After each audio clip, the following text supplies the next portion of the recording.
आप सबको मेरा नमस्कार। मंच पे मौजूद यशुदान भाई, गोपाल भाई, मनोज भाई, गुलाब जी और मीडिया के सभी साथीगण, सबसे पहले मैं आपको एक छोटा सा किस्सा सुनाना चाहता हूँ। आज सुबह सुबह मैं दिल्ली से अहमदाबाद आया। अहमदाबाद एयरपोर्ट से जब बाहर निकल रहा था तो एक कर्मचारी ने मुझे रोका। कहता है, सर सेल्फी खिंचवानी है आपके साथ। सो उन्होंने सेल्फी खिंचवाई। फिर मुझसे पूछा कैसे आना हुआ। मैंने कहा यशुदान जी आम आदमी पार्टी ज्वाइन कर रहे हैं। कहता है अच्छा।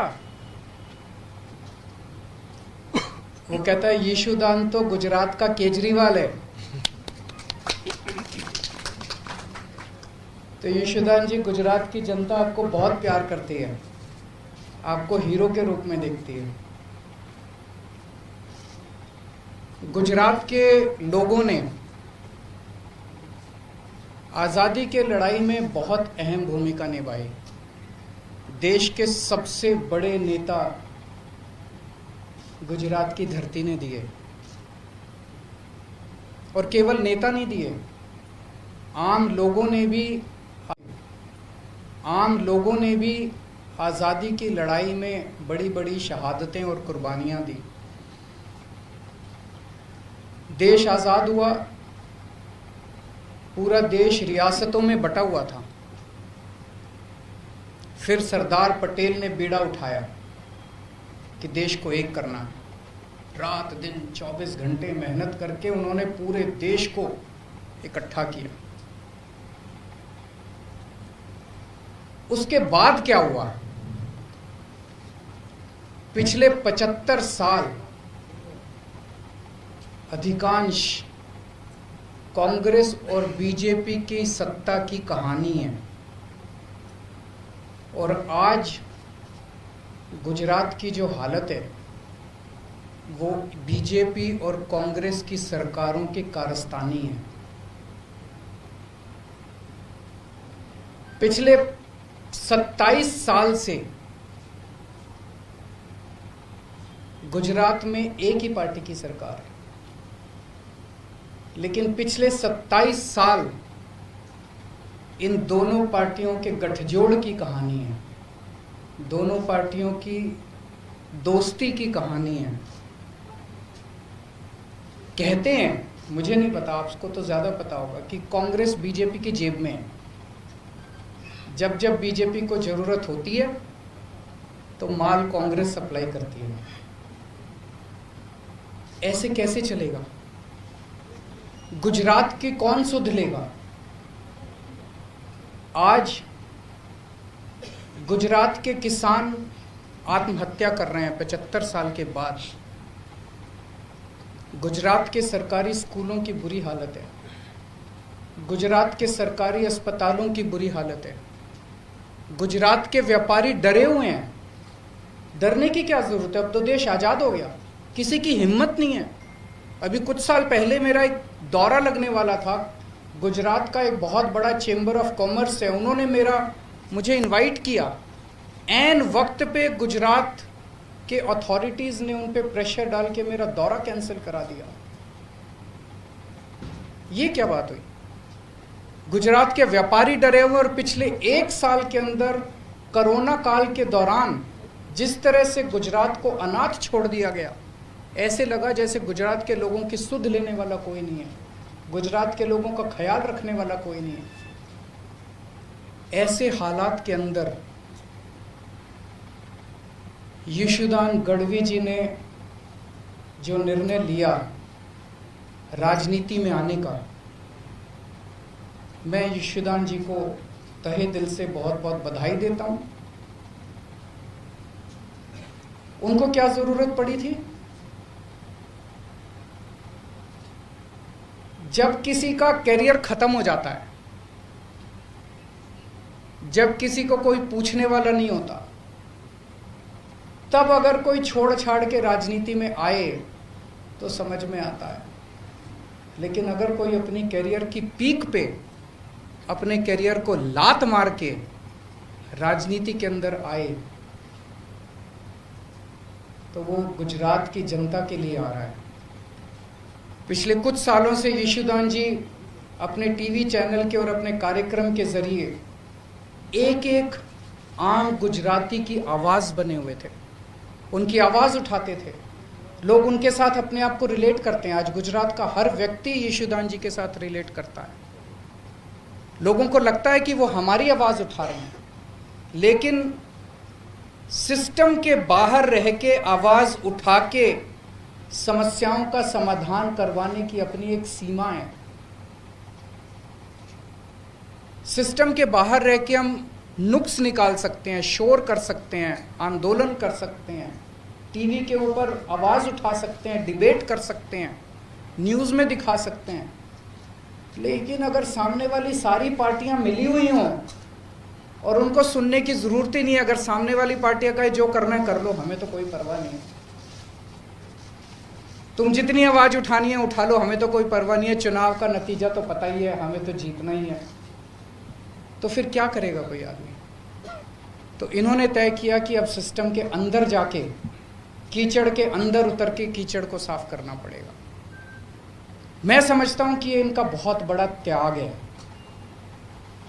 ये छोटी बात नहीं है कि अपने कैरियर के पीक के ऊपर, कैरियर के टॉप के ऊपर जब कोई आदमी बैठा और वो अपनी कैरियर को लात मार के अगर वो राजनीति में आया, तो मैं समझता हूं कि उन्होंने बहुत बड़ा त्याग किया है। मैं इनको बहुत बहुत बधाई देना चाहता हूं, इनके त्याग को सलाम करता हूं।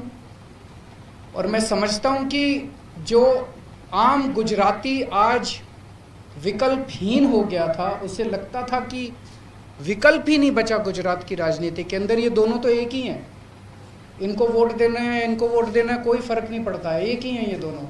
आज उनको एक सार्थक विकल्प मिला है। गुजरात के अंदर बैठा हुआ भी हर आदमी देख रहा है कि अगर दिल्ली के अंदर बिजली मुफ्त हो सकती है, 24 घंटे बिजली हो सकती है, तो गुजरात के अंदर बिजली इतनी महंगी क्यों है? गुजरात के अंदर बैठा हुआ आदमी देख रहा है कि अगर दिल्ली के अस्पताल 5 साल के अंदर इतने अच्छे हो सकते हैं, दिल्ली के स्कूल 5 साल के अंदर इतने अच्छे हो सकते हैं, तो 70 साल के अंदर गुजरात के स्कूल और अस्पताल अच्छे क्यों नहीं हुए? अब होंगे, अब बदलेगा गुजरात। अब यशोदान भाई ने जो बीड़ा उठाया है, मैं भगवान से प्रार्थना करता हूँ, आज हम सब लोग मंदिर में बैठे हुए हैं, पवित्र स्थान पे बैठे हुए हैं, मैं भगवान से प्रार्थना करता हूँ कि जो सपना, गुजरात के लोगों का सपना पूरा करने का जो यशोदान भाई ने संकल्प उठाया है, वो यशोदान भाई, गोपाल इटालिया जी, मनोज भाई, इनकी पूरी टीम गुजरात के 6 करोड़ लोगों के साथ मिलके अब सब मिलके गुजरात को बदलेंगे। बहुत बहुत शुक्रिया।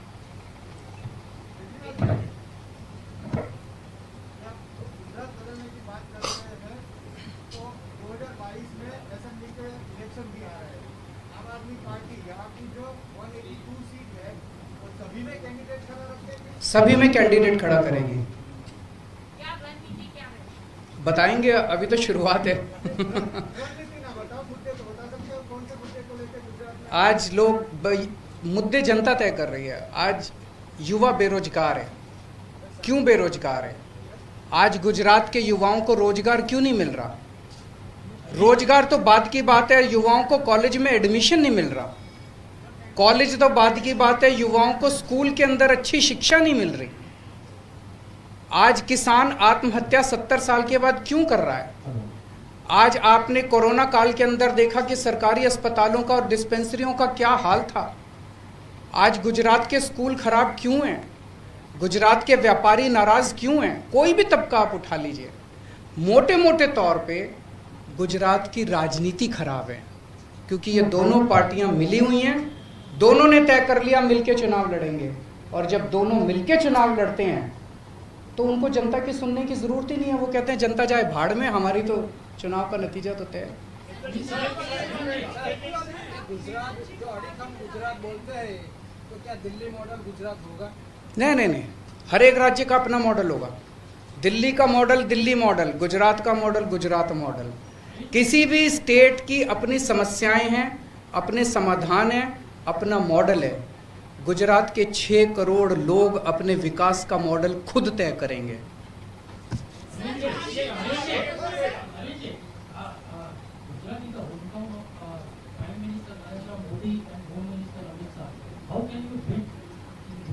How can you?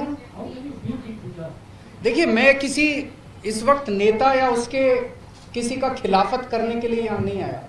मैंने जनता के मुद्दों की बात की है। उन जनता, क्या आप मानते हैं कि आज गुजरात के युवा बेरोजगार हैं? आप मानते हैं? क्या आप मानते हैं कि अस्पतालों को सुधारने की ज़रूरत है? आप मानते हैं? क्या आप मानते हैं कि किसान आत्महत्या कर रहे हैं? आप मानते हैं? हमारी राजनीति जनता के मुद्दों से जुड़ी हुई है। हम किसी नेता के खिलाफ नहीं हैं, हम किसी पार्टी के खिलाफ नहीं हैं, हम जनता के विकास के लिए काम कर रहे हैं, हम भ्रष्टाचार के खिलाफ हैं। अभी गुजरात में जो आपकी पार्टी के साथ दो मुद्दे थे, 2022 का इलेक्शन आप किसके चेहरे पर लड़ेंगे? जनता के चेहरे पे लड़ेंगे। जनता तय करेगी, जनता हमारा चेहरा है। दिल्ली के 2 करोड़ लोगों ने मिलकर राजनीति बदली है, केजरीवाल ने राजनीति नहीं बदली। केजरीवाल तो छोटा सा आदमी है, मेरी कोई औकात नहीं है। 6-7 साल पहले तक केजरीवाल को कोई नहीं जानता था। दिल्ली के 2 करोड़ लोगों ने मिलकर तय किया कि अब इन दोनों पार्टियों को हराना और इस छोटी सी आम आदमी पार्टी को वोट देना। जनता ने आम आदमी पार्टी को वोट दिया और जनता ने राजनीति बदली। गुजरात के 6 करोड़ लोग अभी तक मजबूर थे, उनके पास विकल्प नहीं था। गुजरात के लोगों को तय करना है अब कि हमें राजनीति बदलनी है कि नहीं बदलनी।